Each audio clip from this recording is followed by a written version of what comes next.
Number নিচে দেওয়া হচ্ছে। আগের ভিডিও রেস ধরে এখন বলছি যে বাস্তু বলতে বাস্তু পুজো করা বা বাস্তুকে এত প্রাধান্য দেওয়া, বাস্তু রিয়্যাক্ট করে, এই জিনিসটাকে আমি ছোট করে বোঝানোর চেষ্টা করব, সহজ করে, যাতে মানে যাদের নলেজ নেই তারাও বুঝতে পারে। তো এখানে বাস্তু পুজো করা দরকার আছে, নেই একেবারে তা বলবো না, বাস্তু পুজোরও দরকার আছে। যেটা গৃহপ্রবেশ করা হয়, মনে করো তুমি একটা বাড়ি বানালে, এই বাড়িটা বানানো হলো, তুমি নিজের জমি কিনলে, তার মধ্যে বাড়ি বানালে, বা তার আগে জমি পুজো মানে বাস্তু পুজো করলে, তারপর ঘরে গৃহপ্রবেশ পুজো করলে, সবই করলে, তারপরও দেখা গেল যে হঠাৎ করেই সংসারের মধ্যে অশান্তি, রোগ রাগী সব কিছুতে বাকি যেটুকু টাকা পয়সা ছিল সেও বেরিয়ে যাচ্ছে, এরকম হয়।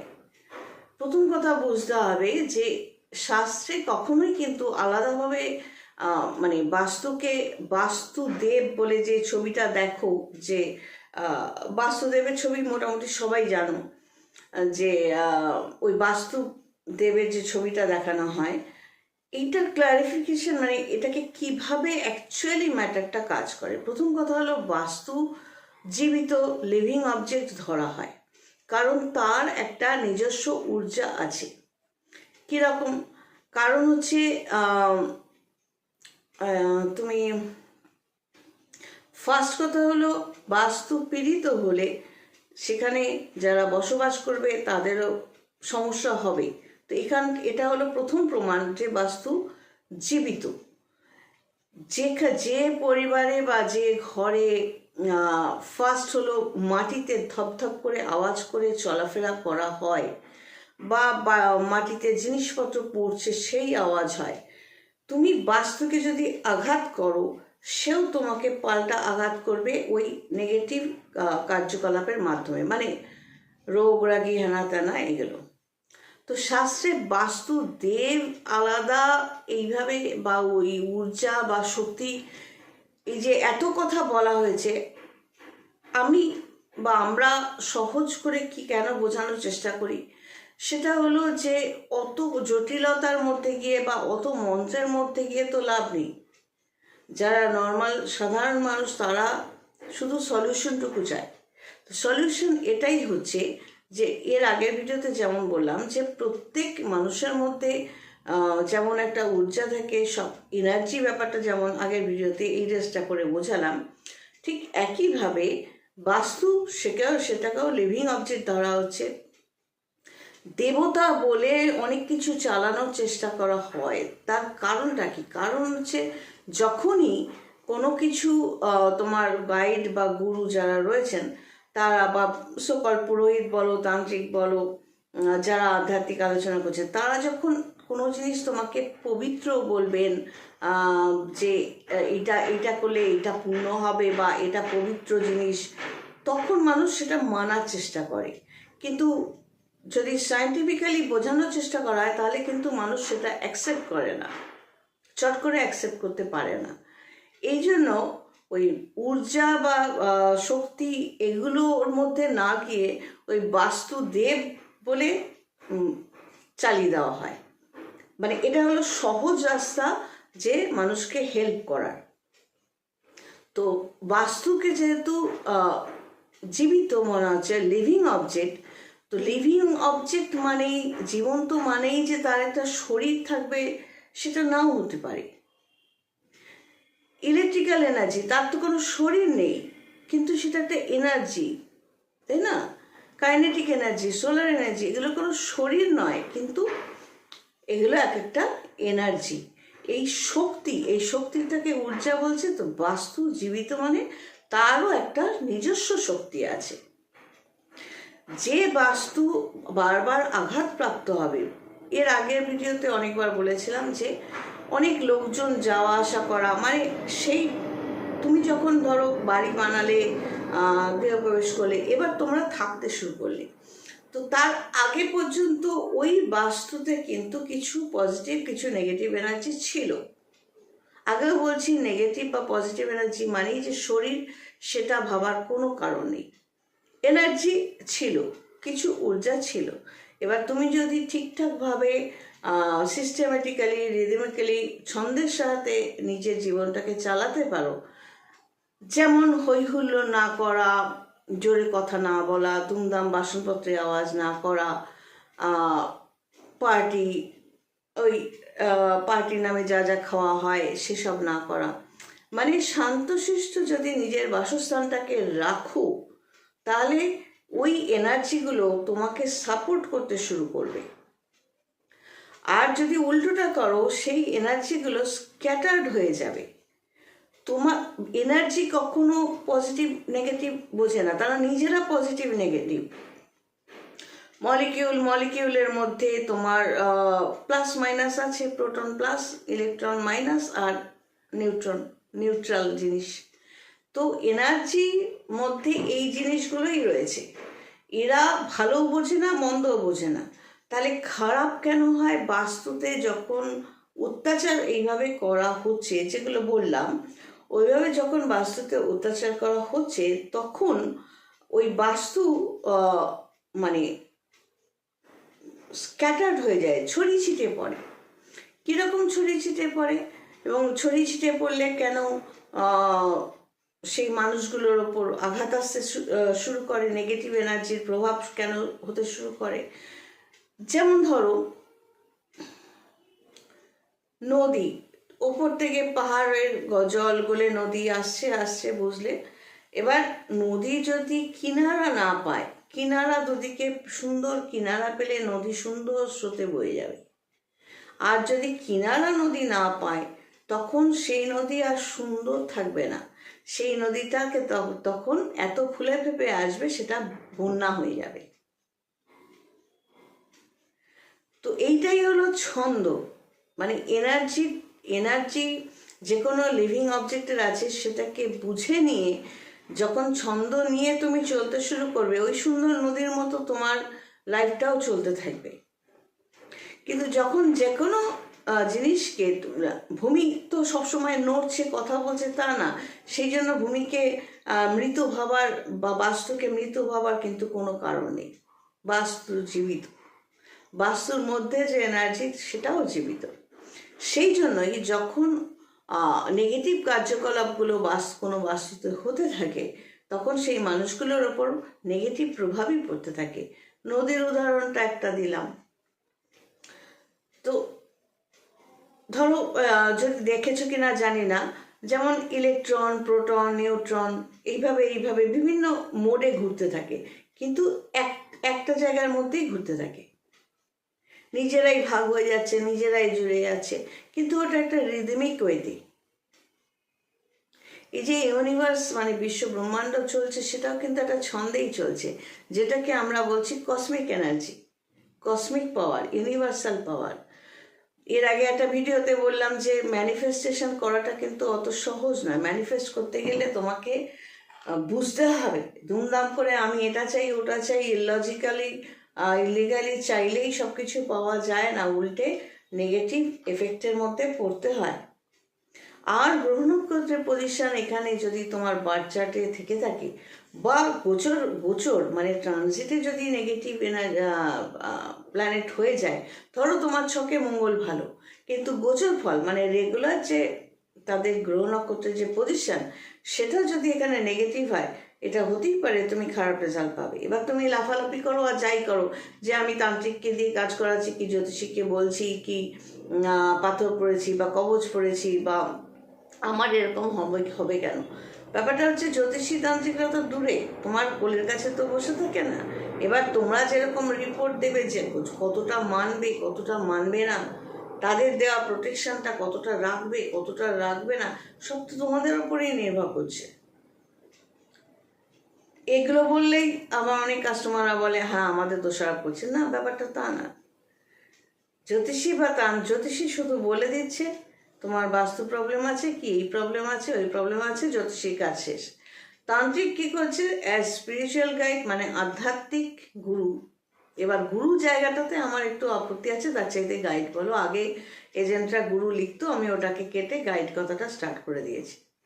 তো আধ্যাত্মিকভাবে কখন বোঝাচ্ছি? যখন এই জিনিসগুলো বোঝাচ্ছি তখন আধ্যাত্মিক আলোচনা, তো সেটা পেইড কনসালটেন্সিতে হয়। আর যখন গ্রহ নক্ষত্রের পজিশনটা তোমাকে বোঝাচ্ছি যে আলোচনাতে, সেটা হলো অ্যাস্ট্রোলজিক্যাল কনসালটেশন।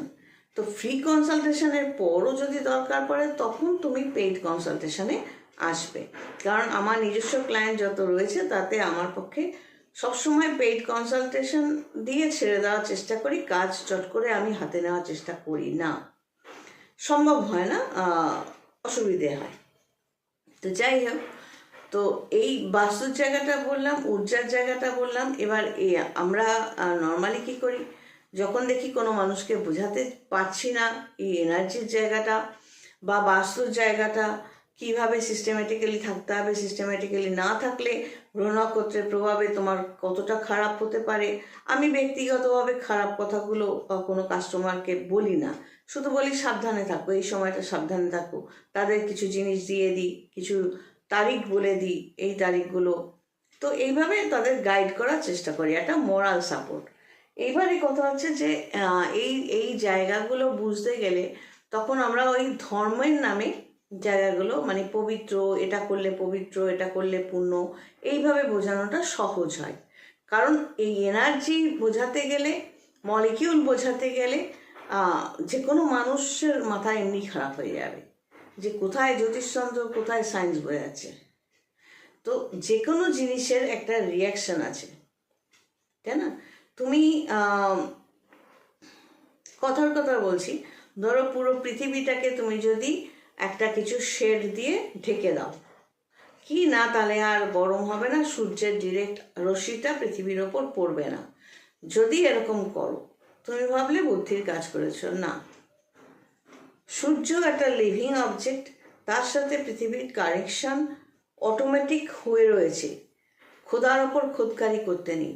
সেই রশ্মিটা পৃথিবীর জন্য, পৃথিবীর মধ্যে যারা বাস করছে লিভিং অবজেক্ট, আমরাও লিভিং অবজেক্ট মানে জীবন্ত, তাদের জন্য, এবং নন লিভিং অবজেক্ট যারা জীবন্ত নয়, কোষ যেগুলো বলে, তো সেক্ষেত্রে সব ক্ষেত্রে কিন্তু সূর্যরশ্মিটা দরকার আছে।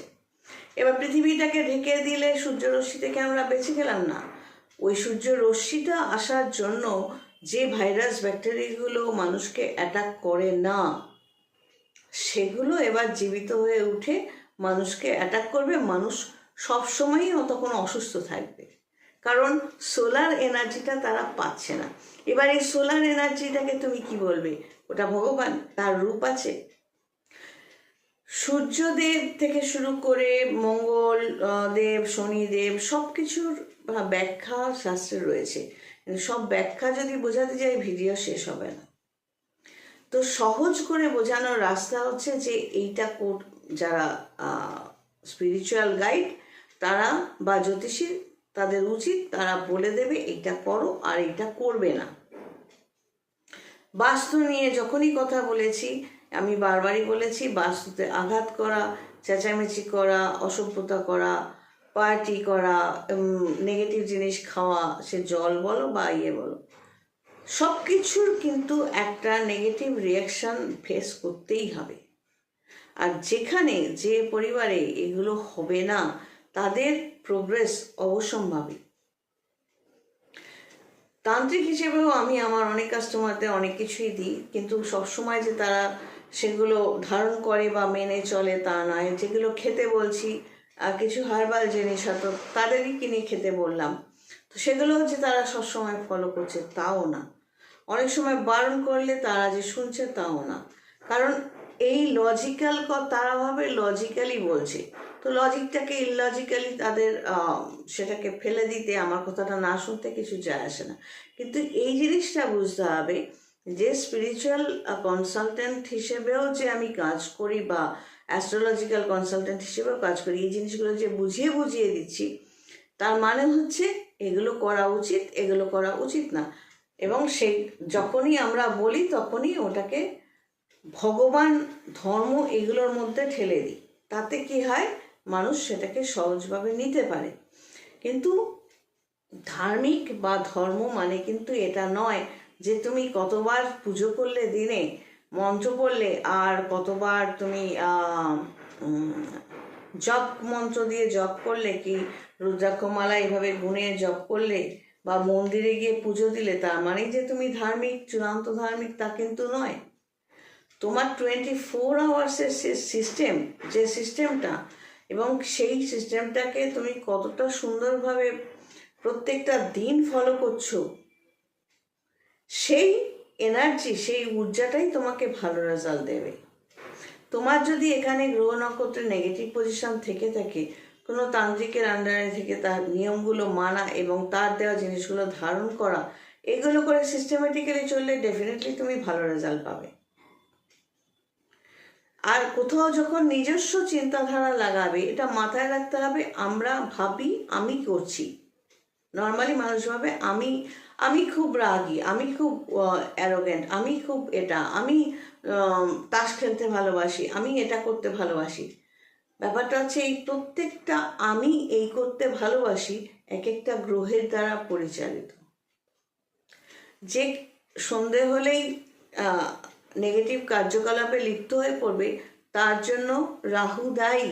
রাহু তাকে ড্রাইভ করে, তাই সে সুস্থ স্বাভাবিক জীবনে না থেকে নেগেটিভ কার্যকলাপে যুক্ত হয়ে পড়ে। একটা ভালো লোক হঠাৎ করে একটা এমন খারাপ কাজ করে ফেললো, মানে সেই সময় তার গোচর ফল, মানে তার এখনো গ্রহ হয়তো ভালো ছিল, কিন্তু হঠাৎ করে সেই গ্রহটা গোচর ফল, মানে রেগুলার যে ট্রানজিট, তার মধ্যে হঠাৎ করে খারাপ পজিশনে আসার দরুন সে সেই রকম কার্যকলাপ করে ফেললো যা নিন্দনীয়। মানুষের মুখের ভাষা, পিঞ্চ করে কথা বলছে, অকারণে মানুষের ক্ষতি করার মানসিকতা। তুমি খোঁচা মেরে কারোকে কথা বলছো বা কারো অসুবিধার সৃষ্টি করছো, তুমি ভাবছো তুমি খুব চালাক। ব্যাপারটা তা নয়, ওটাও তোমারই কোনো গ্রহের দ্বারা পরিচালিত। স্বাভাবিকভাবে ওটা নেগেটিভ বৃহস্পতি হলে হয়, নেগেটিভ বুধ হলে হয়, যা নেগেটিভ রাহুকেতু, তো এমনি রাহুকেতু নেগেটিভ এবং আরও নেগেটিভ পজিশনে থাকলে তখন সেই মানুষগুলো এইরকম হয়। মুখ দিয়ে খারাপ ভাষা বার করতে বেশিক্ষণ লাগে না। তাদের বেশ কয়েকটা হাউস এখানে তখন দেখা যায়, জ্যোতিষী হিসেবে একেবারে স্ট্যাম্প মেরে বলে দিতে পারি এর এই হাউসটা খারাপ আছে। এবার কেউ যদি মনে করে আমি এটাকে চেঞ্জ করব না, আমি অসভ্যতা করেই আমি হ্যাপি আছি, না, আজকে তোমার মনে হচ্ছে তুমি হ্যাপি আছো, the fact is you can't be happy ever. কোনোদিনই তুমি ভালো ছিল না, ভালো ঘুমাতেও পারো না, শান্তি বা সুখ বলতে কি বোঝায় সেটা তুমি আজও জানো না। তোমার এই ধরনের মানুষের মনে হয় যে তারা ভালো আছে, একটা সময় গিয়ে দেখে সবই ফাঁকা। ভালো থাকলে, যে মানুষ সত্যি ভালো থাকে শরীর এবং মনের মধ্যে দিয়ে, তাদের চেহারায় সেটা রিফ্লেক্ট করে, প্রতিফলন হয়। যাই হোক, বাস্তুটা নিয়েও বোঝাতে চেষ্টা করলাম, ঊর্জাটাও বোঝালাম যে যখনই মানে আমরা যে কোনো কাজ করি বাস্তুকে প্রাধান্য অবশ্যই দেওয়া হয়। এমন কোনো কাজ করব না যাতে আমার বাসস্থান, তার যে ঊর্জা শক্তি সেটা নেগেটিভ হয়ে যায় এবং আমার প্রোগ্রেসে বাধা দেয়। তখন কি হয়, সেই বাড়িতে হাজার চেষ্টা করছে, অনেক রকমভাবে চেষ্টা করছে, কিন্তু কিছুতেই ভালো রেজাল্ট আর পাচ্ছে না, লাইফে এস্টাবলিশ হতে পারছে না। এই জিনিসগুলোই ঘটে। সবাই ভালো থেকো, God bless and take care.